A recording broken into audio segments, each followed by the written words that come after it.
नमस्कार। आज बात करेंगे हम एक ऐसे महाग्रंथ की जिसका कोई तुलना नहीं है, गुरु गीता। क्योंकि गुरु पूर्णिमा पर्व है और गुरु पूर्णिमा मतलब एक ऐसा पर्व जिसमें समस्त लोग गुरु को प्रणाम करते हैं। और इस जीवन में, इस पूरी संपूर्ण ब्रह्मांड में गुरु से ऊपर कुछ भी नहीं कहा गया है। इसीलिए हमारे शास्त्रों में, वेदों में, पुराणों में गुरु को बोला गया है गुरु ब्रह्मा, गुरु विष्णु, गुरु देवो महेश्वरा, गुरु साक्षात पर ब्रह्मा, तस्मै श्री गुरुवे नमः। पर ब्रह्म की उपाधि गई है। ऐसा क्यों बोला गया? क्योंकि गुरु ही है जो मार्ग दिखा सकता है।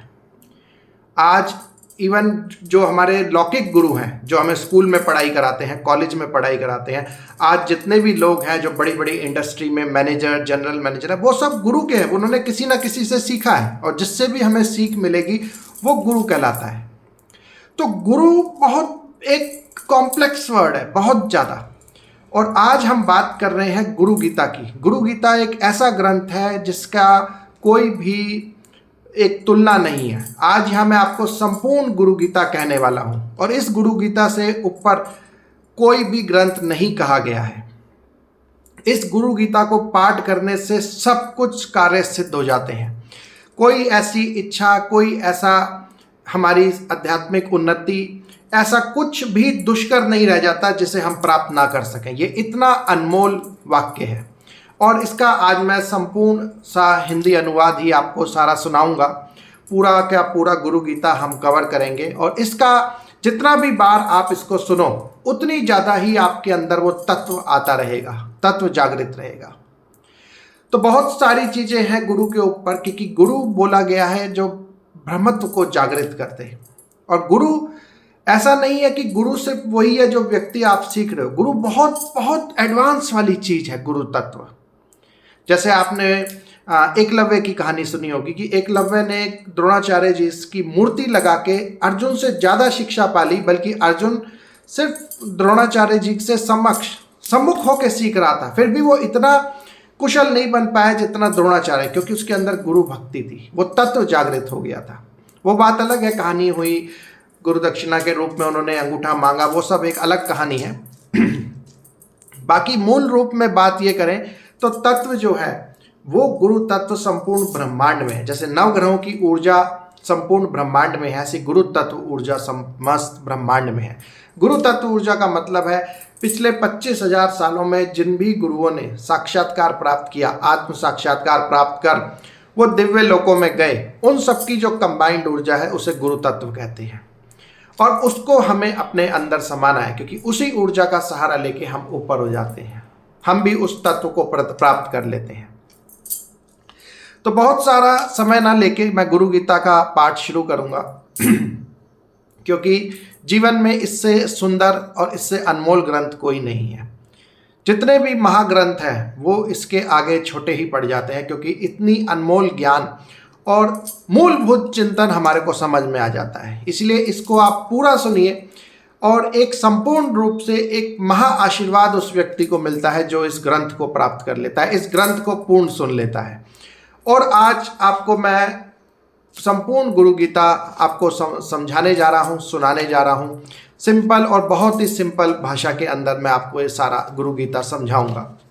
सबसे पहले गुरु गीता कहाँ से शुरू होती है कि पहाड़ों पे बहुत सारे ऋषि मुनि बैठे हुए हैं और सूत जी, महर्षि सूत जी बैठे उनसे प्रार्थना करते हैं कि कृपया करके आप हमें उस ब्रह्म का ज्ञान दीजिए। ब्रह्म क्या है?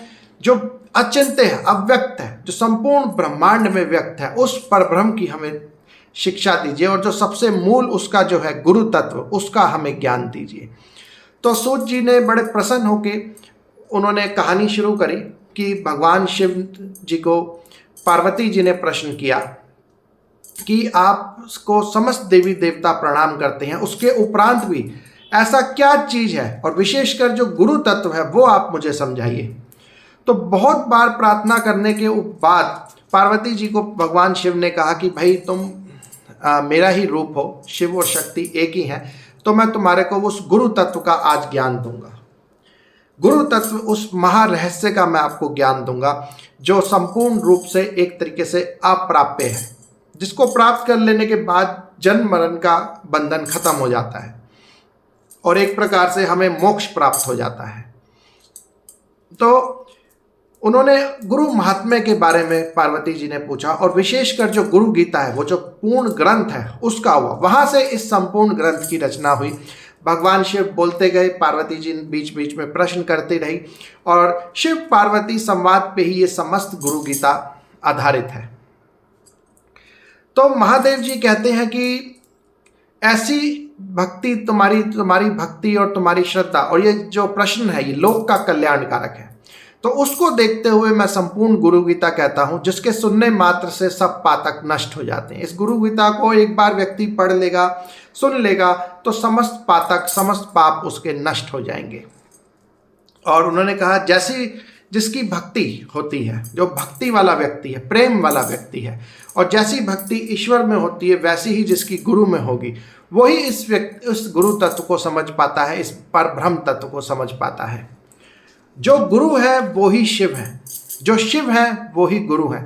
दोनों में जो अंतर मानता है वो कभी भी ब्रह्मत्व को प्राप्त नहीं कर पाएगा।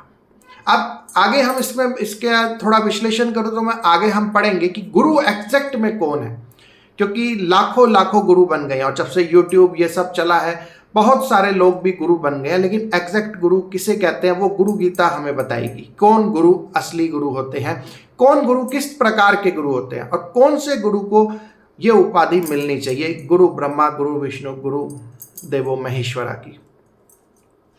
तो आगे भगवान शिव ये कहते हैं कि जितनी भी विद्याएं हैं, व्रत है, जप है, तीर्थ है, तीर्थों का भ्रमण है, सब कुछ है, और जितने भी हमारे मंत्र हैं, तंत्र हैं, शास्त्र हैं, पाठ हैं, वो सब गुरु तत्व को जाने बिना एक तरीके से व्यर्थ चले जाती हैं।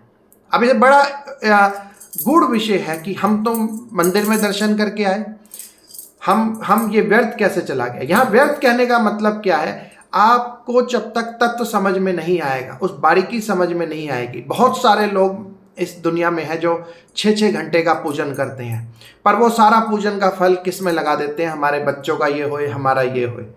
गुरु ही उन्हें बताता है कि कैसे उस शक्ति को ब्रह्मत्व की ओर ले जाना है। इस संसार का सार क्या है, आप संसार में करने क्या आए हो। क्या सारी जप तप ऊर्जा सब धन कमाने में और परिवार में ही लगा देनी है, तो आपकी मुक्ति कैसे होगी। 5,000 व्रत पूरे जीवन में कर लिए, उसका सारा पुण्य आपने जीवन में ही बर्बाद कर दिया, तो क्या हुआ, मृत्यु के समय तो सब व्यर्थ चला गया, क्योंकि सारी ऊर्जा तो आपने वहां पे लगा दी। इसीलिए धार्मिक व्यक्ति नहीं बन सकता कभी भी उस परब्रह्म के पद पे, आध्यात्मिक बन सकता है। यहाँ भेद है धार्मिक और आध्यात्मिक में। धार्मिक वो व्यक्ति है जो पूजा पाठ करता है, ये सब करता है। आध्यात्मिक खोज करता है कि मैं क्यों गया, मैं ब्रह्मत्व को कैसे पाऊंगा, मुक्ति को कैसे पाऊंगा। उसी को ही ये गुरु गीता कहती है। और जो व्यक्ति नहीं भी है वो इस गुरु गीता का पाठ करेंगे तो उनके अंदर वो ब्रह्मत्व का भाव पैदा होगा, और उसके बिना मोक्ष संभव नहीं होता है। तो उसमें ये लिखा है, आगे बताते हैं शिव जी, गुरु बुद्धि के सिवा इस जीवन में, गुरु बुद्धि मतलब गुरु ज्ञान के बिना इस जीवन में कुछ भी सत्य नहीं है।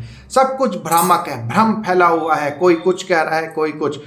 गुरु तत्व ही उसको पार लगाने में समर्थ है। और जगत पूर्ण रूप से गुणात्मक है। जगत से संपूर्ण माया फैली हुई है आपके चारों ओर। ये धरती, पृथ्वी, आकाश, जल, बहुत कुछ माया का आवरण चारों ओर फैला हुआ है। इसमें उलझते ही जाएंगे, कोई सार नहीं है। एटम की खोज करेंगे तो उसके अंदर फिर प्रोटॉन, फिर कुछ खोज चल रही है आकाश गंगाओं की, कुछ भी कहीं भी कुछ क्लियर नहीं होने वाला है। सिर्फ गुरु का ज्ञान ही उस परब्रह्म को प्राप्त करा सकता है। और गुरुदेव की कृपा के बिना, गुरु की कृपा के बिना मोक्ष संभव नहीं होता। इस संसार सागर को पार करने में हम समर्थ नहीं हो पाते। गुरुदेव का ही चरण, जो चरण धूल है, वो एक प्रकार से सबसे दिव्य, उसे बोला जाता है दिव्य टीका है। वो दिव्य माथे पे लगाने की चीज है, जिससे हमारा अज्ञान नष्ट होए। और अज्ञान को जो जड़ से उखाड़ने में समर्थ है वो ब्रह्मज्ञानी गुरु ही होता है। वो गुरु ही होता है जो समर्थ होता है इस संपूर्ण अज्ञानता को मिटाने के लिए। जो अज्ञान हमारे अंदर भरा हुआ है, हमारे पीढ़ियों से अज्ञान हमारे पे ट्रांसफर हुआ है, उसका सारा छेदन करके पूर्ण जो हमें आनंद दे सकता है, अंदर का आनंद प्रकट कर सकता है, उस ज्ञान को गुरु कहते हैं। और गुरु का चिंतन ही एक रूप से भगवान का चिंतन बोला गया है। गुरु गीता में कहते हैं ऐसा अगर कोई व्यक्ति है जो मोक्ष दिला सकता है, मोक्ष के पथ पे ला रहा है, उसका चिंतन भगवान का ही चिंतन के बराबर है।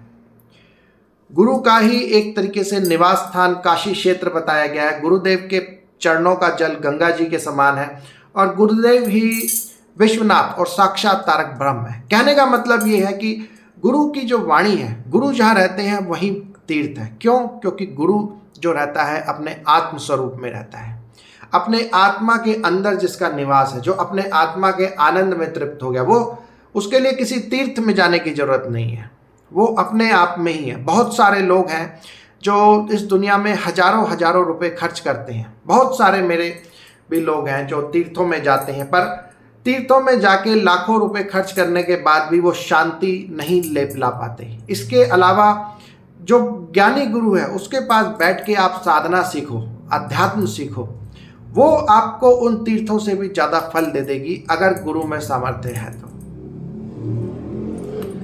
गुरुदेव की सेवा तीर्थराज गया है। गुरुदेव का शरीर वट वृक्ष है। गुरुदेव का शरीर मतलब वट वृक्ष, वट वृक्ष मतलब जो सब कुछ देने में समर्थ है।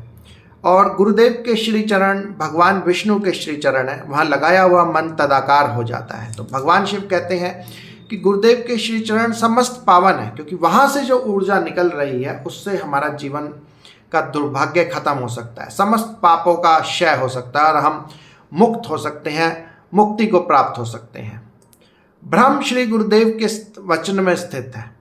जो ब्रह्म ज्ञानी गुरु हैं, जिन्होंने साक्षात्कार प्राप्त करा है, उन ब्रह्म की वाणी है उनकी, वो ब्रह्मत्व को प्राप्त करे हुए हैं। वो आपको भी ब्रह्मत्व के रास्ते पे ले जाएंगे, उस परम मोक्ष के मार्ग पे ले जाएंगे जहां से वापस वो व्यक्ति नहीं आ सकता। वो बंधन को खत्म कर देंगे, इस जन्म मरण के बंधन को काट देंगे वो। और उसमें लिखा है किसी भी हाल में अगर हो तो हमें अपना ब्रह्मचार्य, कीर्ति, पालन पोषण ये सब पे ना जाते हुए, अपना चिंता ना करते हुए गुरुदेव की शरण में जाना चाहिए और उनसे ज्ञान प्राप्ति के लिए उनके समक्ष प्रार्थना करनी चाहिए कि हे गुरुदेव, हमारे को इस माया से दूर कीजिए, हमें मोक्ष के मार्ग पे लेके जाइए। और इसमें आगे बोलते हैं कि गुरुदेव जो विद्या है, विद्या गुरु के मुख में रहती है, वो गुरु की कृपा से ही प्राप्त हो सकती है। और ये सब स्पष्ट रूप से गुरु गीता कहती है कि संपूर्ण विद्याएं गुरुदेव के मुख में रहती हैं और उनकी कृपा से वो प्राप्त हो सकती हैं। और आगे इसमें वर्णन बोला गया है, गु शब्द का अर्थ होता है अंधकार और रू शब्द का होता है प्रकाश। जिस और अंधकार को दूर करके प्रकाश देने वाले को गुरु कहते हैं। गुकार अंधकार है, रूकार प्रकाश है। अंधकार से प्रकाश की ओर ले जाने वाले को गुरु कहा गया है। और गुण और रूप, गुरु गुण और रूप से परे जो गुणातीत है वो सद्गुरु कहलाता है। और एक तरीके से गुरु समस्त रत्नों से, जो समस्त रत्न है उनसे भी सर्वश्रेष्ठ आत्म रत्न जिसके पास है, उस गुरुदेव की हमें पूजा करनी चाहिए, क्योंकि उस आत्म रत्न से, अपने आत्मा के रत्न से हम सब कुछ प्राप्त कर सकते हैं। ये रत्न तो कुछ नहीं है, पत्थर के टुकड़े हैं, पर गुरु का जो आत्म रत्न है, जो आत्मा का ज्ञान है, आत्मा परमात्मा का जब गुरु देगा तो उससे हम संपूर्ण मुक्ति को प्राप्त हो सकते हैं, उस परब्रह्म को प्राप्त कर सकते हैं। जिनके स्मरण मात्र से ज्ञान अपने आप प्रकट होने लगे, जिनके स्मरण मात्र से ज्ञान प्रकट होने लगे, एक आनंद की भावना है, उसको गुरु कहलाया जाता है, वो व्यक्ति गुरु कहलाता है। संसार रूपी इस वृक्ष पर, इस संसार रूपी पूरे समस्त रूप में जो वृक्ष है, वहां पे व्यक्ति गिरता है, मतलब मृत्यु को प्राप्त होता है, जन्म लेता है फिर मृत्यु को प्राप्त होता है, जन्म लेता है फिर मृत्यु को प्राप्त होता है। इस सब बंधन को दूर करने वाला जो व्यक्ति है वो गुरु कहलाता है। जब विकट परिस्थिति आपके जीवन में उपलब्ध हो, कोई ऐसी परिस्थिति आ जाए जिसमें कोई मार्ग नहीं दिखा रहा, उस समय जो मार्ग दिखाने वाला व्यक्ति होता है उसको गुरु कहते हैं। जब सब तरफ से बंद हो जाए, सारे रिश्ते नाते रिश्तेदार दूर हो जाए, उस समय भी जो आपका हाथ नहीं छोड़ेगा उसको गुरु कहा जाता है। और असली गुरु वही है जो शिष्य को कभी ना छोड़े, चाहे उसके पास धन है नहीं है। धन के लोभ वाले को गुरु नहीं कहा जाएगा कि धन है तो तभी है। गुरु वो है जो उपस्थित भी हो। बहुत सारे ऐसे गुरु हैं जो आजकल ऑनलाइन चल रहे हैं या उनका कांटेक्ट ही नहीं है। जब फिर गुरु ही क्यों बने, जब आपको कांटेक्ट ही नहीं रखना था अपने शिष्यों से, किस लिए आप गुरु बन गए? बस पैसा कमाने के लिए कि बस ऑनलाइन पैसा आते रहे? कांटेक्ट रखना गुरु का कार्य है। उनकी सुनना, उनसे विचार करना, उनके जो है जितने भी उनके प्रश्न है उसका उत्तर देना, ये गुरु का कर्तव्य होता है। और इस पृथ्वी पर त्रिविध ताप आदि व्याधि उपाधि को दूर जो कर सकता है वो गुरु का ही प्रकाश है, वो गुरु का ही ज्ञान है जो समस्त प्रकार के द्वेषों को दूर कर सकता है। 7 समुद्र बोला गया है, 7 समुद्र के सर्व तीर्थों में स्नान करने का जो फल प्राप्त होता है वह गुरु के चरणामृत के फल के एक उसका बिंदु मात्र है। समस्त तीर्थों का जो पुण्य है वो गुरु के चरणों का एकमात्र है। वो क्यों कहा गया है ये बात इतनी बड़ी कि गुरु ज्ञान देगा, मंदिर में आपको पुण्य प्राप्त होगा, लेकिन गुरु आपको स्वयं मंदिर बना देगा। आप तीर्थ जा रहे हैं, तीर्थ क्यों जा रहे हैं? क्योंकि वहाँ शक्ति है, पर गुरु में वो शक्ति है, वो आपको तीर्थ बना देगा। तीर्थ जाके आप देवता के दर्शन कर सकते हैं, देवता की कृपा, पर गुरु आपके घर में ही तीर्थ ला सकता है, उसकी वो इतनी ताकत होती है। गुरु की साधना, दी हुई साधना में इतनी ताकत होती है कि वो आपके घर के अंदर देवता को स्थापित कर दे, उस देवता का दर्शन या चमत्कार आपको दिखा दे, उसी को ही गुरु कहते हैं। तो तीर्थ को भी गुरु आपके घर में लाने का सामर्थ्य रखता है। और बोला गया है कि अगर शिव जी नाराज हो जाएं या कोई देवी देवता नाराज हो जाए तो गुरु बचाने वाले हैं, पर गुरु नाराज हो जाए तो कोई बचाने वाला नहीं। इसलिए हर प्रकार से गुरु की निंदा और इस तरीके से कभी नहीं करनी चाहिए अपने मुख से। गु और रू अक्षर गुणातीत और रूपातीत से परे जो स्थिति देते हैं, मतलब मोक्ष का जो मार्ग दिखा देते हैं, उसको गुरु कहते हैं। गुरु ही शिव है, गुरु ही विष्णु है, गुरु ही ब्रह्मा है, और एक तरीके से गुरु ही परब्रह्म है।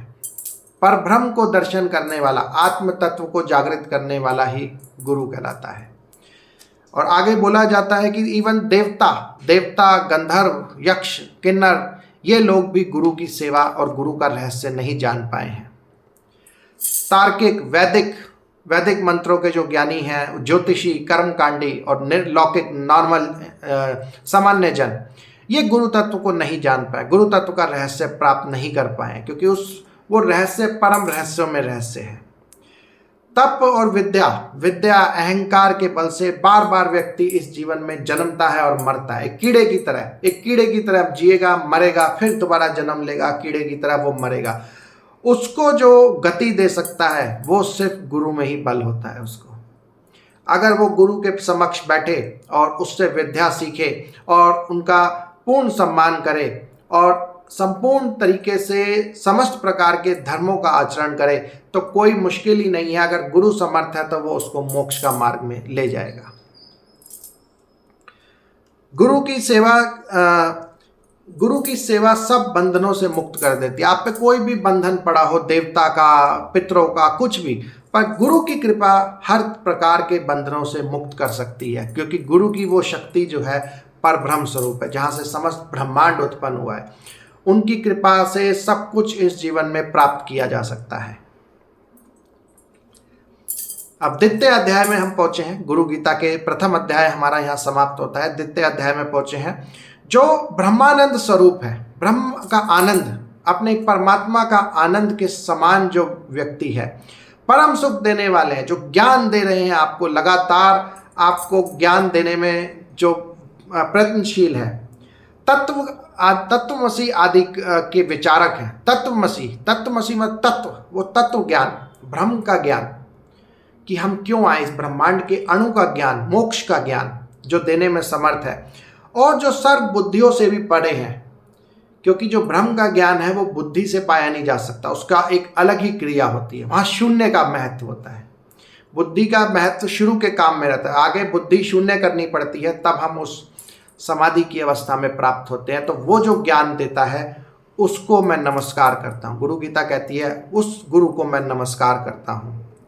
गुरु के कृपा, गुरु के बताए हुए मार्ग से हमेशा मन की शुद्धि करनी चाहिए और किसी भी तरीके से गुरु का अनादर नहीं करना चाहिए।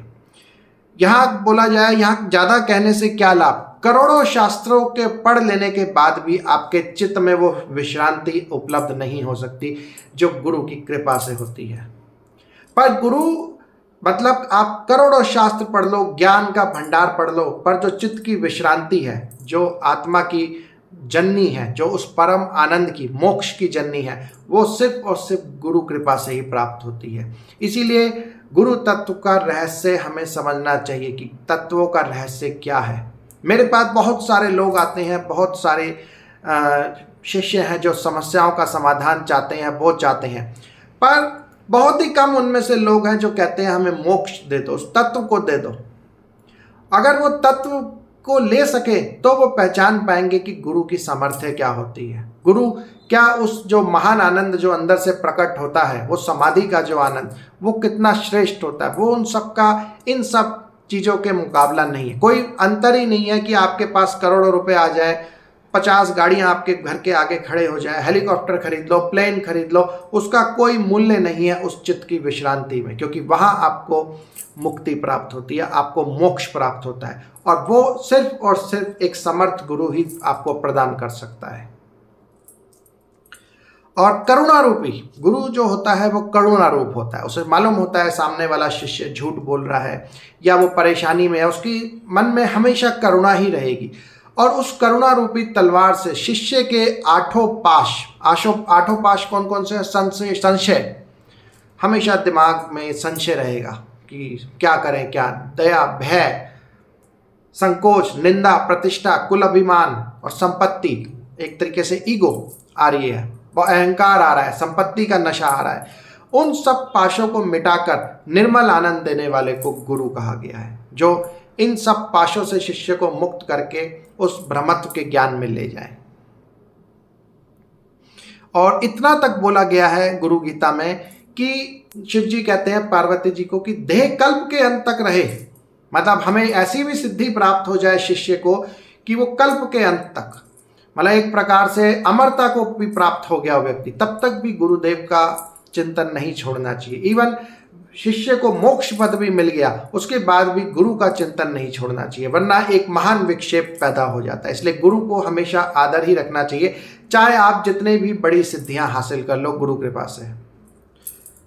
और कभी भी गुरु के समक्ष ज्ञानी शिष्य को तू कह के हुंकार शब्द से या तेज आवाज में बात नहीं करनी चाहिए। हमेशा बहुत ही सभ्यता से बात करनी चाहिए, बहुत ही आराम से प्रेम पूर्वक ही गुरु से बात करनी चाहिए। और जो भी गुरु को तू कहकर या गाली देकर बोला जाता है या उनका अपमान किया जाता है, वो निर्जन मरुभूमि में भ्रम राक्षस बनता है। ये ऐसा शिव जी पार्वती जी को गुरु गीता में बोलते हैं। और अद्वैत की भावना बोली गई है। अद्वैत मतलब एक शून्यता, कि हमेशा एक तरीके से अद्वैत की भावना होनी चाहिए कि हमारा कोई नहीं, हम सिर्फ शून्य हैं। पर गुरु के साथ अद्वैत की भावना कभी नहीं होनी चाहिए, क्योंकि गुरु ही है जो आपको, जिसने अद्वैत का आपको ज्ञान दिया, उस निर्मल तत्व का, उस परम तत्व का आपको ज्ञान दिया है। तब तक दृश्य प्रपंच की विस्मृति ना हो, मतलब जब तक आपको मोक्ष प्राप्त ना हो तब तक गुरु को सानिध्य में रहना चाहिए। इवन मोक्ष के बाद भी गुरु का हमेशा मिलते आना चाहिए। ऐसा नहीं कि आप पूर्ण हो गए, ब्रह्मत्व को भी प्राप्त हो गए, मोक्ष भी मिल गया तो गुरु छोड़ दिए। अगर गुरु है तो उनका निरंतर नित्य स्मरण करते ही रहना चाहिए, वही व्यक्ति फिर उस और आगे बढ़ता है।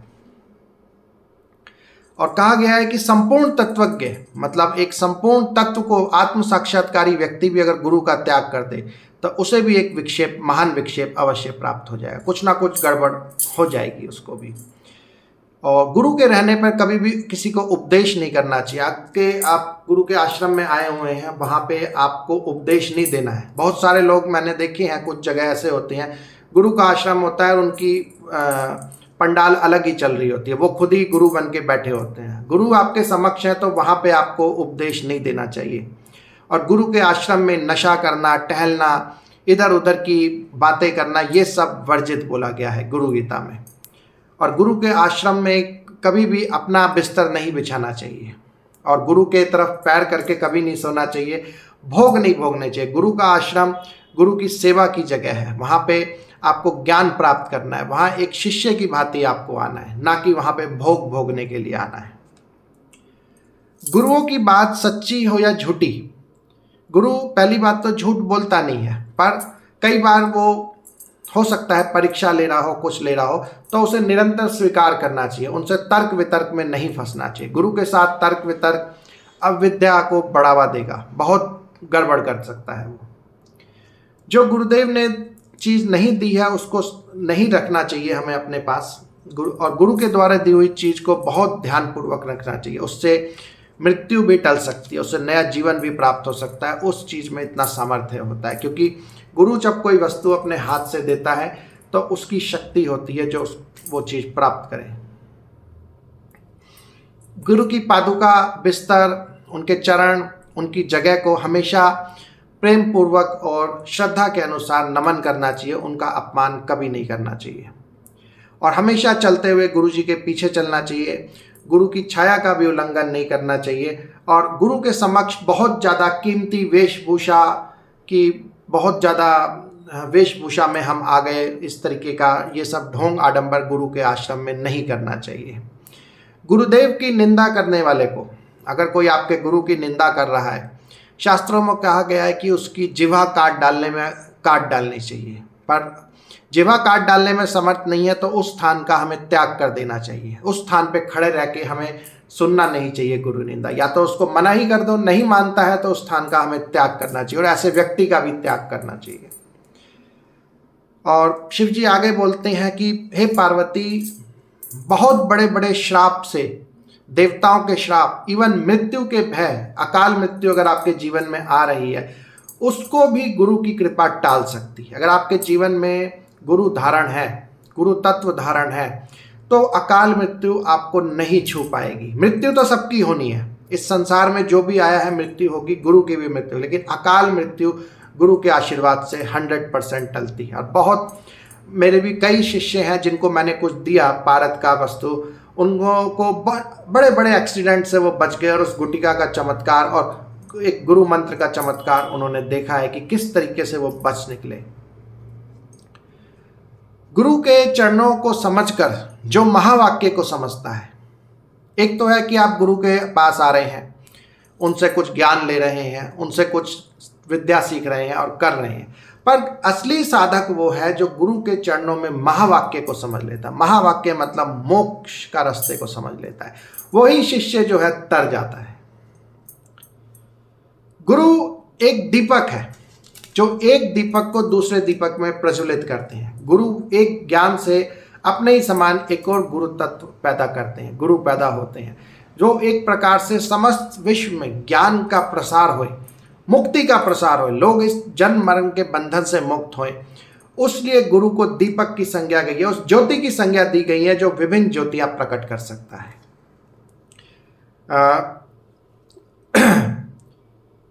जो गुरुदेव की कृपा से आत्मानंद प्राप्त करके अपने अंदर तृप्त हो गया है, उस ध्यान में तृप्त हो गया है, उसके लिए फिर किसी तीर्थ का सेवन विशेष नहीं रह जाता। वो अंदर ही सब तीर्थों के दर्शन और मोक्ष को प्राप्त कर लेता है। जैसे स्फटिक में स्फटिक और दर्पण में दर्पण दिखाई देता है, उसी प्रकार जो अंदर इस शरीर के अंदर जो आत्मा है उसको जो देखने में और उसके पास जाने में समर्थ हो जाता है, जो निधि ध्यान आसन को प्राप्त कर लेता है या उस ब्रह्म की प्राप्ति में लग जाता है, उसी का जीवन श्रेष्ठ कहलाया जाता है। वो ही एक प्रकार से सिद्ध व्यक्ति कहलाता है। हृदय में हमेशा उस आनंद में उस स्वरूप का ध्यान करना चाहिए। वहाँ जो बोला जाता है मैं अजन्मा हूँ, वहाँ जो भाव आते हैं उस हृदय में, उस परब्रह्म के स्वरूप में जब हम गोता लगाते हैं, जब उसमें हम एक तरीके से आत्मसात करते हैं, तो वहाँ क्या भाव आते हैं? मैं अजन्मा हूँ, मैं अमर हूँ, मैं अनश्वर हूँ, मैं इस ब्रह्मांड में हूँ ही नहीं, मैं इस ब्रह्मांड का संपूर्ण ब्रह्मांड ही मेरे अंदर समाये हुए हैं, जो और परम आनंद में और परम शांति में मेरा रूप है। परम आनंद में और परम शांति में मेरा रूप है। उस तत्व को जो पहचान लेता है वो फिर गुरु तत्व को भी जान लेता है। और फिर आगे शिव जी बोलते हैं कि ब्रह्म को स्वभाव से ही अविनाशी, अचल, आनंददायक, प्रेम पूर्वक समझना चाहिए और निःशब्द जानना चाहिए। जिस प्रकार फूल में कोमलता, अग्नि में उष्णता और जल में शीतलता स्वभाव के साथ ही है, उसी प्रकार जो आत्मा में जो परम आनंद और परम शांति, जो वो अमरता है, वो हमारे ब्रह्मत्व में शाश्वत है। उसको प्राप्त करने की जरूरत नहीं है, वो उसका शाश्वत स्वरूप है। उसीलिए हमेशा जैसा व्यक्ति गुरु का ध्यान करता रहे, उस परब्रह्म का ध्यान करता रहे, तो वो परब्रह्म ही हो जाता है। ऐसे ही अगर गुरु का भी हम हृदय कमल में अपना ध्यान करते रहें तो वो भी परब्रह्म को प्राप्त कर लेता है। सदा गुरुदेव का ध्यान करने से भी व्यक्ति ब्रह्म को प्राप्त कर सकता है, क्योंकि गुरु ही पूर्ण रूप से उसके सामने साक्षात परब्रह्म के स्वरूप बैठे होते हैं। गुरुदेव समस्त गुण, ऐश्वर्य, लक्ष्मी, धन, संपदा, मोक्ष और मधुरवाणी, ये समस्त गुणों के आधार होते हैं। इसीलिए मनुष्य के लिए गुरु ही शिव है, गुरु ही बंधु है, गुरु ही माता है, गुरु ही पिता है, गुरु ही सब कुछ है। और सब प्रयत्नों से गुरु की आज्ञा का पालन करना चाहिए और गुरु से हमेशा ज्ञान प्राप्त करना चाहिए। अकेला कामना रहित, जब हम बिल्कुल अकेले हों, कामना रहित तो अविचल हो, एक अमरता के भाव हमारे अंदर हो, जब हमारे अंदर ध्यान करने पे भाव प्रकट हो, तो समझ लीजिए हमारा वो परब्रह्म तत्व खुल रहा है। और आगे बोला गया है कि वेद और शास्त्रों में सुख नहीं है, मंत्र और तंत्र में सुख नहीं है, यंत्रों में सुख नहीं है। असली सुख गुरु के कृपा प्रसाद में है। गुरु का कृपा प्रसाद मतलब गुरु का ज्ञान में है, क्योंकि गुरु के ज्ञान से ही आप उस परम पद को जान पाओगे। गुरु के चरणों में जो सुख है, वो सुख आपको किसी भी पंथ को फॉलो करने से नहीं मिलेगा, क्योंकि गुरु के जो पथ है, गुरु के जो पग हैं, वो पूर्ण रूप से ब्रह्मत्व के रूप है। वहां से आपको रास्ता मिल सकता है उस मोक्ष को पाने का। और जब गुरु की कृपा से आप उस आनंद को प्राप्त कर लेंगे, उस ध्यान को प्राप्त कर लेंगे, तो उस ध्यान को, आनंद को प्राप्त कर लेने के बाद तो इंद्र का वैभव भी व्यक्ति ठुकरा देता है, क्योंकि उसे वो परम मोक्ष पद मिल गया। तो जो उसने ब्रह्म रस का पान कर लिया, जिसने ब्रह्मत्व को प्राप्त कर लिया, जिसमें आत्मा के आनंद को प्राप्त कर लिया, वो इंद्र के राज्य को भी गरीब मानता है। तो राजाओं, महाराजाओं और यहाँ के बहुत पैसे वाले लोगों की बात ही किया, वो तो तृप्त है। उसके बड़ा कोई भी व्यक्ति जो है सामर्थ्यवान और ऐश्वर्यवान नहीं है, क्योंकि जो आनंद उसने प्राप्त किया है वो शब्दों से परे है। करोड़ों अरबों रुपए, बहुत कुछ सुख सुविधाएं से भी जो आनंद प्राप्त होता है, वो उस सुख का एक अंश भी नहीं है। 1% क्या 0.1% भी उस आनंद का नहीं है, जो परब्रह्म का आनंद हमारे को यहाँ पे प्राप्त होता है। और वो आनंद सिर्फ गुरु की कृपा से ही प्राप्त हो सकता है। गुरु के वाक्य की सहायता से जिसने ये निश्चय कर लिया कि मैं नित्य हूँ, मैं एक हूँ, उस ब्रह्मत्व का ही रूप हूँ, और उसी गुरु के बताए हुए अभ्यास में नित्य रत है, नित्य उस क्रिया को कर रहा है, तो उससे बड़ा सौभाग्यशाली शिष्य कोई नहीं होता। क्योंकि अभ्यास से भी किसी भी क्षण समाधि लग जाती है, और समाधि के साथ ही उसके इस पिछले जन्म तक के समस्त पाप खत्म हो जाते हैं और वो मुक्ति का अधिकारी हो जाता है। गुरु की शक्ति ही है जो इस ब्रह्मांड में एक तरीके से सृजन, पालन और विनाश का कारण बनती है। विनाश किस चीज का? विनाश हमारे अहंकार का, अज्ञान का। और उनका दर्शन पाकर कृपा प्रसाद से हमेशा शांत होकर गुरु का दर्शन और गुरु का नाम जप करना चाहिए, क्योंकि गुरु के आशीर्वाद से वो सब हम प्राप्त कर सकते हैं जिसकी हम कल्पना भी नहीं कर सकते। और आगे ब्रह्म के ऊपर बात है कि गुरु की कृपा से जब व्यक्ति ब्रह्म पद को प्राप्त करता है, वो हमेशा आनंदमय और शांतिमय होकर रहता है। वो जहाँ भी रहता है वो स्थान ही पुण्य तीर्थ बन जाता है। गुरु जहाँ रहता है वो पुण्य तीर्थ ही है, वो तीर्थ ही है एक प्रकार से। चाहे मनुष्य चारों वेद पढ़ ले, पुराण पढ़ ले, पर गुरु कृपा के बिना उसके हृदय की ग्रंथि मतलब अविद्या का जो बीज है वो छेदन नहीं हो पाता। वो गुरु कृपा के माध्यम से ही संभव होता है कि जब आपका अविद्या खत्म हो सके। शिव जी की पूजा में रत हो, विष्णु जी की पूजा में रत हो या किसी की भी पूजा में रत हो, पर पूर्ण ज्ञान ब्रह्मत्व का साक्षात्कार गुरु कृपा से ही प्राप्त होता है। तो इसीलिए बोला गया है कि गुरु जो है ब्रह्मा है, विष्णु है, शिव है और साक्षात परब्रह्म है। वो परब्रह्म गुरु की कृपा से ही प्राप्त होता है। इवन बहुत सारे लोग जो पूजा पाठ करते हैं, जब वो बहुत एडवांस में भी पहुंच जाते हैं किसी देवी की, भगवान विष्णु की, तो वो उनको भी गुरु पद पे लेके जाते हैं। कोई ना कोई गुरु उनके जीवन में टकराता है जिससे वो अपना मोक्ष पद प्राप्त कर सकें। गुरु की दीक्षा से सब कार्य सफल होते हैं और उनकी कृपा से एक महापातक का नाश होता है। गुरु की दीक्षा इतनी इंपॉर्टेंट है कि उससे एक संपूर्ण महापातक का नाश हो सकता है। इसीलिए गुरु दीक्षा जरूर ही व्यक्ति को लेनी चाहिए। ज्ञान रहित, जिसमें ज्ञान नहीं है, झूठ बोलने वाला, दिखावट करने वाला, बड़ी बड़ी बातें बोलने वाला, जो खुद ही अशांत हो, जिसके मन में शांति ना हो, जिसको बात करने पे आपको आनंद की अनुभूति ना हो, ऐसे गुरु को त्याग करना ही उचित है। क्योंकि जिस पत्थर को खुद ही तैरना नहीं आता वो दूसरे को क्या तैराएगा। जिसको खुद ही नहीं पता कि समाधि क्या है, उस समाधि का आनंद क्या है, वो आपको कहाँ से समाधि दे देगा। तो इसीलिए बहुत ध्यानपूर्वक गुरु का चयन करना चाहिए। और गुरु गीता कहती है, पाखंडी, पाप में रत, नास्तिक, भेद बुद्धि उत्पन्न करने वाला, स्त्री लंपट, स्त्रियों के प्रति गलत विचार करने वाला, दुराचारी, नमक हराम, बगुले की तरह ठगने वाला, कर्म भ्रष्ट, क्रोधी, हिंसक, उग्र, अज्ञानी और जो भी इस तरीके के पाप है, अधार्मिक लोग हैं, बिजनेस में घोटाले कर रहे हैं, बड़े बड़े गलत चीज़ों में रत हैं, कुछ ना कुछ गलत कार्यों में लिप्त हैं, ऐसे व्यक्ति को गुरु धारण नहीं करने चाहिए। गुरु गीता में स्पष्ट रूप से लिखा गया है।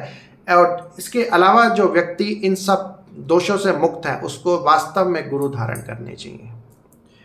गुरु गीता के समान कोई ग्रंथ नहीं है, गुरु के समान कोई तत्व नहीं है। ये समस्त धर्म का सार है, जो भगवान शिव कहते हैं समस्त धर्म का सार है, और ये सत्य है, सत्य है और बार बार सत्य है। अब इस गुरु गीता को पाठ करने से क्या क्या सिद्ध होता है, वो भगवान शिव कहते हैं कि इसको, ये उपकारक है, ये एक महाग्रंथ है। गुरु गीता में गुरु तत्व विहित है और ये एक महान ग्रंथ है। और इसको पाठ करने से जो जो कार्य सिद्ध होते हैं वो अब हम वर्णन करेंगे। लेकिन उसमें एक लाइन बोली गई है कि जो भी व्यक्ति इसको लौकिक कार्य में यूज करेगा वो ज्ञानहीन होकर संसार में गिर जाएगा, लेकिन जो कोई भी इसको आध्यात्मिक कार्य में करेगा वो उस परम मोक्ष को प्राप्त कर जाएगा। तो इस गुरु गीता को हमें किसी लौकिक कार्य के लिए, कि हमारे बच्चे की शादी हो जाए, हमारा ये काम हो जाए, हमारा वो काम हो जाए, नहीं लेना। इसको हमेशा आध्यात्मिक रस्ते के लिए, गुरु कृपा प्राप्त हो, हमें दिव्य शक्तियाँ प्राप्त हो, हमारे को दिव्य तत्व प्राप्त हो, मोक्ष प्राप्त हो, हम उस ब्रह्म का साक्षात्कार कर सकें, उस समाधि के आनंद को चख सकें, इसी इच्छा से गुरु गीता का हमेशा पाठ करना चाहिए हमारे को। भक्ति भाव से इसको पाठ करने से, सुनने से, लिखने से सब कुछ काम होते हैं। और इसको हमेशा आनंद से जप करना चाहिए गुरु गीता को। और शिव जी कहते हैं इस गुरु गीता का एक एक अक्षर मंत्र आ जाए, जो बाकी के मंत्र हैं वो उसकी 16वें भाग की भी शक्ति नहीं रखते हैं। तो गुरु गीता के जप से अनंत फल मिलता है। ये समस्त जन्मों के कर्मों को, पाप कर्मों को भस्म कर देती है। ये अकाल मृत्यु को रोकती है। सब संकट जो आने वाले हैं वो उसका नाश करती है। यक्ष, राक्षस, भूत, चोर, बाघ आदि का घात करती है, उनको हमसे दूर करती है। और नवग्रह के जितने भी जो हमारे मेलेफिक प्लैनेट्स हैं, जो हमारे दुष्ट ग्रह हैं कुंडली के अनुसार, उनका भी प्रभाव दूर कर देती है। सब प्रकार के उपद्रव, कुष्ठ आदि रोग और गंभीर रोगों को ये निवारण करती है। गुरु के फल सानिध्य, गुरु के साथ रहने से जो फल मिलता है वो उस गुरु गीता के पाठ से फल मिलता है। इस गुरु गीता के पाठ से भी गुरु तत्व का फल हमारे को प्राप्त होता है। इसको पाठ करने से महाव्याधियां दूर हो जाती हैं, बड़े बड़े रोग शोक दूर हो जाते हैं, सब ऐश्वर्य और सिद्धि हमारे पास अपने आप ही आ जाती है और हर प्रकार के कर्मों में हमें सफलता प्राप्त होती है। इस गुरु गीता को पाठ करने वाले पे उसकी आकर्षण शक्ति, उसकी जो तेजस्विता है वो बढ़ जाती है, संपूर्ण संसार उस पर मोहित हो जाता है और वो एक प्रकार से बहुत ही ज़्यादा प्रिय व्यक्ति बन जाता है और हर तरीके से वो एक तरीके से सबका आशीर्वाद प्राप्त करता है। इस गुरु गीता का पाठ शत्रु का मुख बंद करने वाला है, शत्रुओं को दूर कर देता है इसका पाठ, गुणों की वृद्धि करने वाला है, दुष्कृत्यों को नाश करता है और सत्कर्म में सिद्धि प्रदान करता है। इसका पाठ असाध्य कार्यों की सिद्धि कराता है, जो कार्य हो भी नहीं पा रहे हैं उन सब में भी वो सिद्धि प्राप्त करता है। दुःस्वप्न का नाश करता है, नवग्रहों का भय हरता है। ये शास्त्र मोह को शांत करता है, जो हमारे अंदर बेचैनी है, मोह माया, ये मिल जाए वो मिल जाए, ये हो जाए वो हो जाए, उन सबको हमें हटा के शांति देता है, एक तत्व का बोध कराता है और स्वरूप ज्ञान का भंडार है। व्यक्ति जो जो अभिलाषा करके इस गुरु गीता का पाठ करता है वो उसको रेगुलर निश्चय ही वो चीज़ उसको प्राप्त होती है और आदि व्याधि उपाधि को हमेशा खत्म करता है और ये स्वरूप ज्ञान का भंडार है। इससे हमारा भ्रम के प्रति उस तत्व ज्ञान को हम प्राप्त करते हैं, मोक्ष के और नज़दीक जाने लगते हैं इसके हर पाठ से। ये सब प्रकार की शांति करने वाली है। अगर किसी स्त्री को पुत्र नहीं है तो उसके पाठ से उस स्त्री को पुत्र हो जाएगा। अगर कोई स्त्री विधवा है तो उसके पाठ से उसको अगले जन्म में परम सौभाग्य प्राप्त होगा। अगर वो लौकिक इच्छा रखते हैं, अगर वो पूर्ण इच्छा रखे मोक्ष की, तो इसी जन्म में उसे मोक्ष प्राप्त हो जाएगा।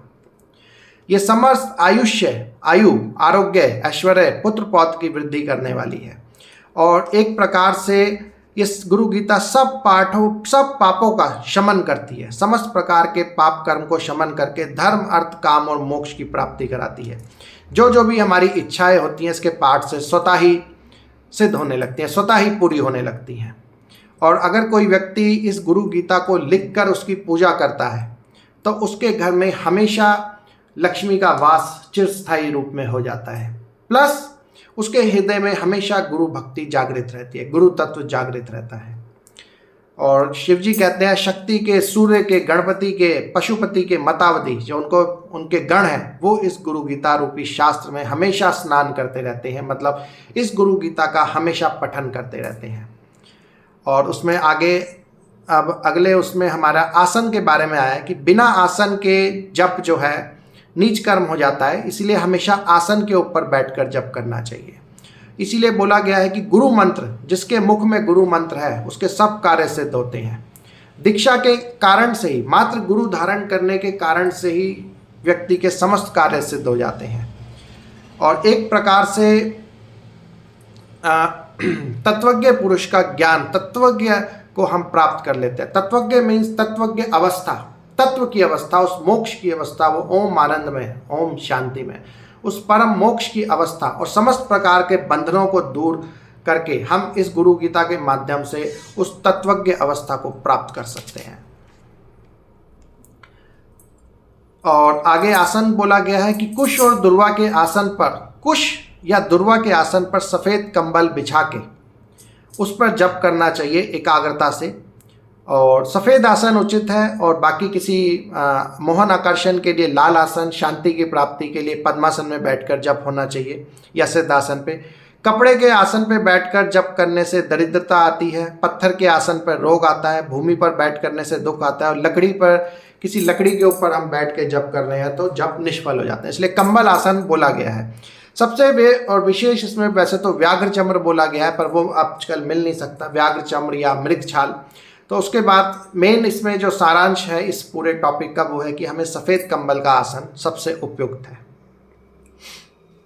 और अग्नि कोण की तरफ जप करने से आकर्षण, वायव्य कोण की तरफ शत्रुओं का नाश, नैऋत्य कोण की तरफ दर्शन और ईशान कोण की तरफ मुख पाठ करने से ज्ञान की प्राप्ति होती है।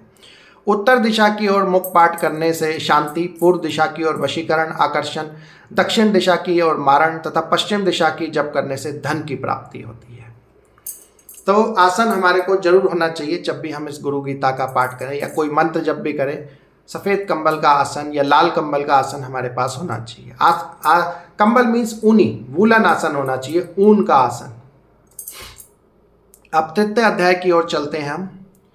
अब जप के स्थान बोला गया है सागर के या नदी के तट पर, शिवालय में, शिव जी के, विष्णु के या किसी देवी के मंदिर में, गौशाला में, किसी भी शुभ मंदिर में, वट वृक्ष के नीचे, आंवले के वृक्ष के नीचे, तुलसी वन में या किसी निर्मल स्थान में हमेशा ध्यानपूर्वक जप करने से सिद्धि जल्दी प्राप्त होती है।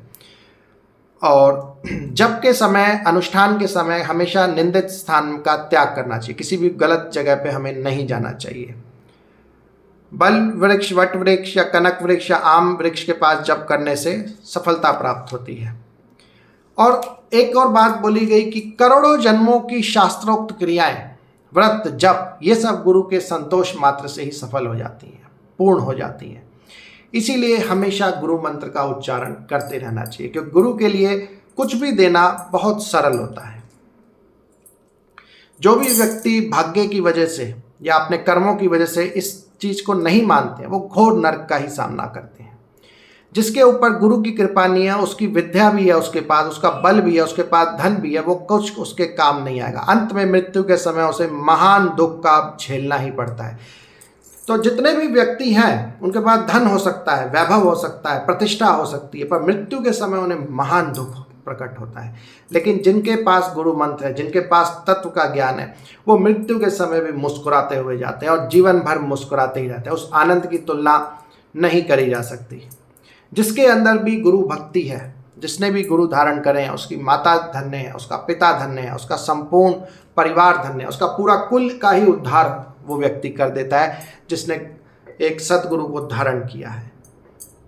शरीर, इंद्रियां, प्राण, धन, स्वजन, अपने रिश्तेदार, ये सब मृत्यु के समय कोई भी काम नहीं आते। उस समय सिर्फ एक गुरु ही पालनहार होता है, जिसे पता होता है कि किस तरीके से मृत्यु भी लेनी है। वो मृत्यु से डरता नहीं है, मृत्यु का स्वागत कैसे करना है उस विद्या का भी वो परिचायक होता है।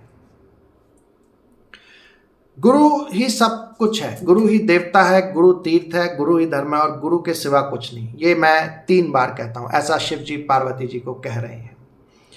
जिस प्रकार सागर में पानी, दूध में दूध, घी में घी, अलग अलग घटों में आकाश एक और अभिन्न है, उसी प्रकार जीवात्मा और ये परमात्मा एक ही, हमारा तत्व और उस परब्रह्म एक ही है।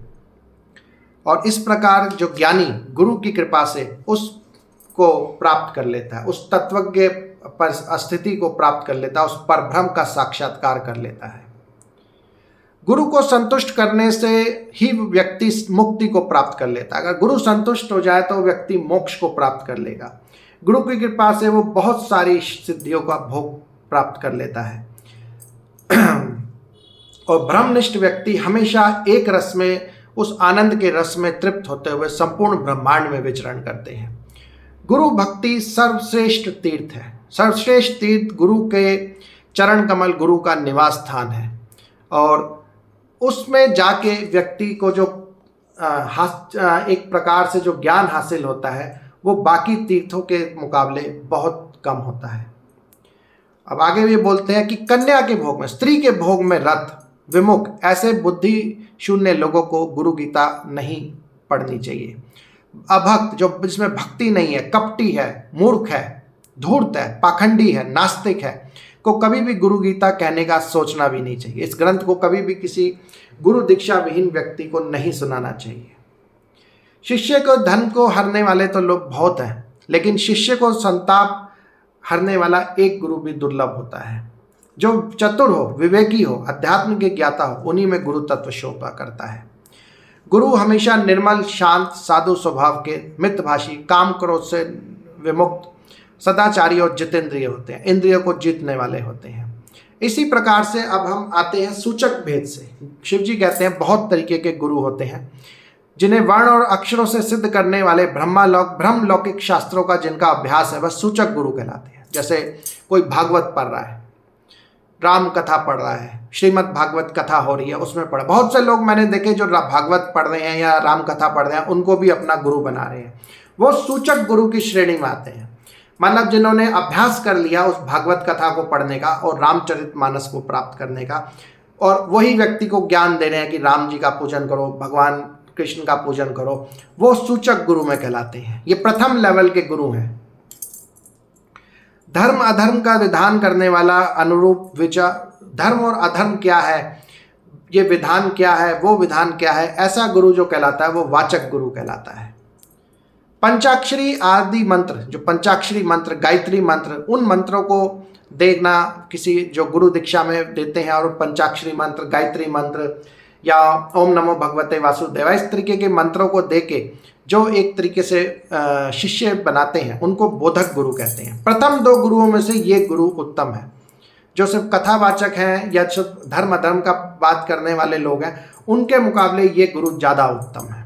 उसके बाद ऐसे भी गुरु भी हैं जो मोहन, मारण, उच्चाटन, वशीकरण, विद्वेषण, हर प्रकार की ऊटपटांग क्रियाएं, उसका मारण, उसका काटन, उसको वश में कर लो, उसको वो कर लो, उसका ये कर लो, इस तरीके के लोगों को निषिद्ध गुरु कहा जाता है, जो महापापी गुरु की श्रेणी में आते हैं। महापाप का भागीदार व्यक्ति वो बनता है। संसार अनित्य और दुखों का घर है। संसार दुख है, संसार ये है, संसार वो है, ये पीड़ा है, वो पीड़ा है, ऐसे कह के जो वैराग्य का मार्ग दिखाता है उसे विहित गुरु कहते हैं। तत्ववसी का आदि वाक्यों को, तत्व को जान कर वाक्यों को उपदेश देने वाला और संसार रूपी रोगों का निवारण करने वाले को कारणाख्य गुरु कहते हैं। जो तत्व के वाक्य को बोलता है, तत्व ज्ञान देता है, ब्रह्मत्व का ज्ञान देता है, ये कारणाख्य गुरु, ये गुरु ज़्यादा उत्तम रहते हैं। पर इसके अलावा भी एक गुरु है जिसे कहा जाता है जो सब प्रकार के संदेहों को जड़ से मिटा दे। आप जिस व्यक्ति के सामने कोई भी प्रश्न करे उसे वो जड़ से मिटा दे, जन्म मृत्यु का भय मिटा दे। सबसे बड़ी चीज जो सदगुरु में होती है, जन्म और मृत्यु का भय मिटा देता है। वो ऐसी अवस्था प्रदान कर देता है अध्यात्म की जिससे आपका वो भय मिट जाए। उसी को ही परम गुरु या सदगुरु कहलाते हैं। जब भाग्य की रेखाएं तेज, जो हमारे पिछले जन्मों के कई जन्मों के पुण्य कर्म तेज उफान मारे, उनका फल देने का समय, उस समय हमें वो परम गुरु प्राप्त होते हैं, सदगुरु प्राप्त होते हैं, क्योंकि वो अपनी वाणी से, अपने चातुर्य से समस्त प्रकार के बंधनों को काटने में सक्षम होते हैं। और इस प्रकार के अलग अनेक गुरु होते हैं, और जिसमें ये परम गुरु अगर हमें मिल जाए तो समझिए मोक्ष पद हमारे सामने ही है। जीवन मरण के बंधन से मुक्ति होना हमारे लिए बहुत बहुत ज़्यादा सरल है। तो हर तरीके से इसे परम गुरु सदगुरु का वर्ण करना ही चाहिए। और इसमें यह भी कहा गया है कि बहुत सारे लोग कहते हैं कि भाई एक गुरु बन गया अब दूसरा गुरु नहीं बन सकता। ऐसा नहीं है, उस गुरु को भी रख सकते हैं और दूसरा गुरु भी रख सकते हैं।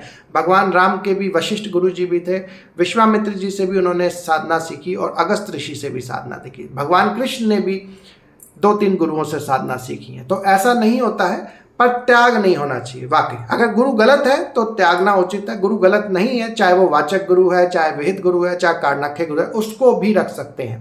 पर अगर हमारे को पता चले कि गुरु जो है सामने हमारे जो बैठा हुआ है वो हमें मोक्ष पद दिला सकता है, तो उसको जरूर हमें धारण करना चाहिए। अब पार्वती जी पूछती हैं कि अगर कुछ व्यक्ति के खुद के ही कर्म खराब है और खुद में ही दोष है या पाप कर्म है और वो निषिद्ध गुरु का सेवन कर रहे हैं। निषिद्ध गुरु मतलब जो तंत्र की गलत क्रियाएं सिखा रहा है, मारण, उच्चाटन, विद्वेषण, वशीकरण, ये सब सिखा रहा है, तो उसका क्या हाल होता है।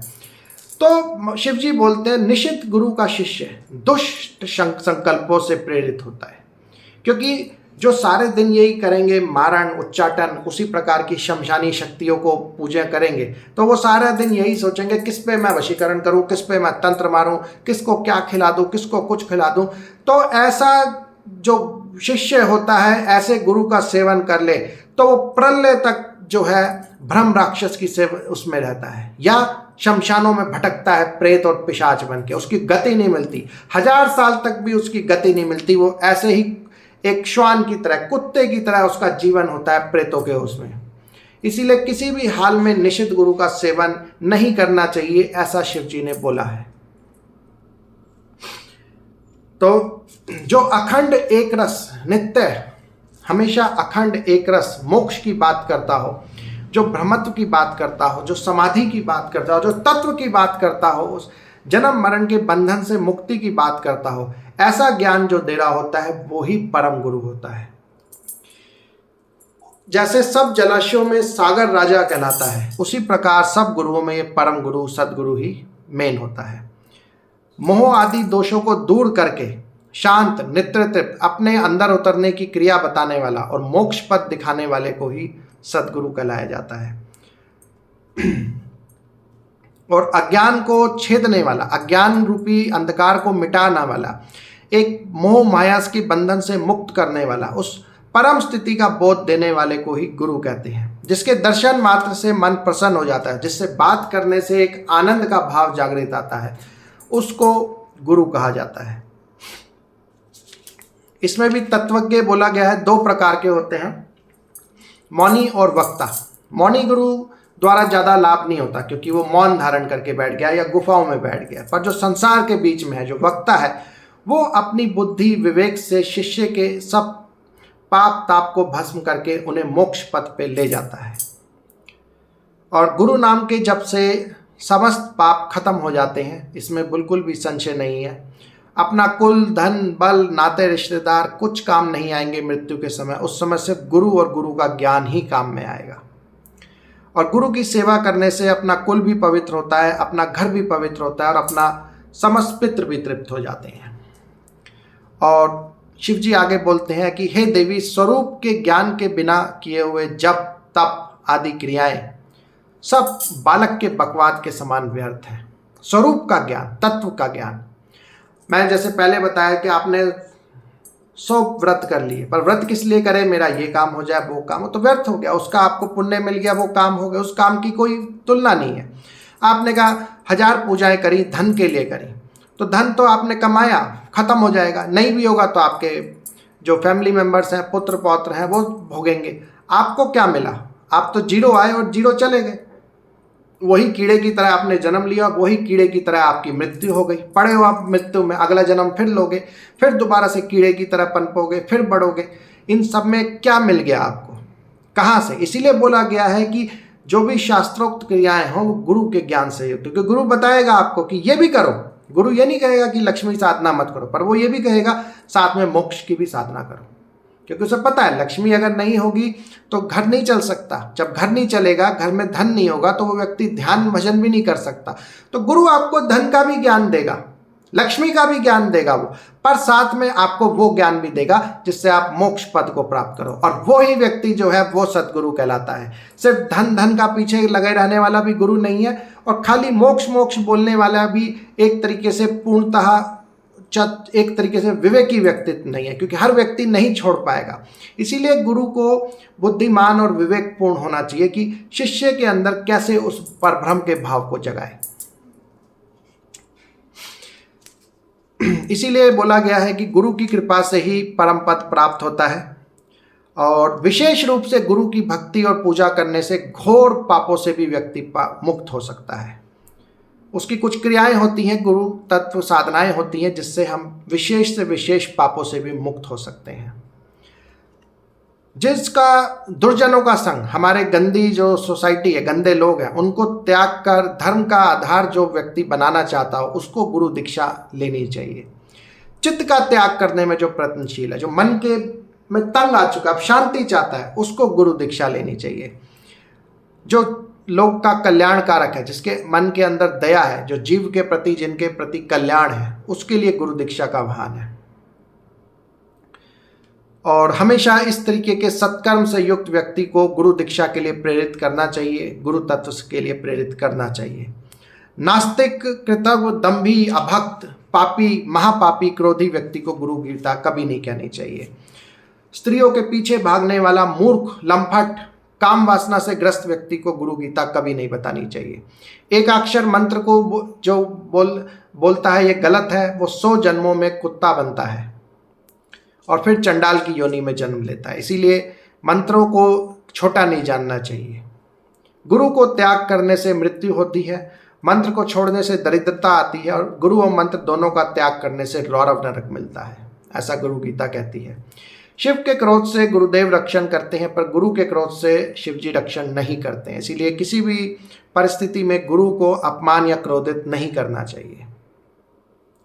आगे भगवान शिव कहते हैं 7 करोड़ महामंत्र विद्यमान है, 7 करोड़ मंत्र, और वे सब चित्त को भ्रमित करने वाले हैं। सिर्फ गुरु अक्षर, ये गुरु का जो ज्ञान है वो ही इन सब से मुक्ति दे सकता है।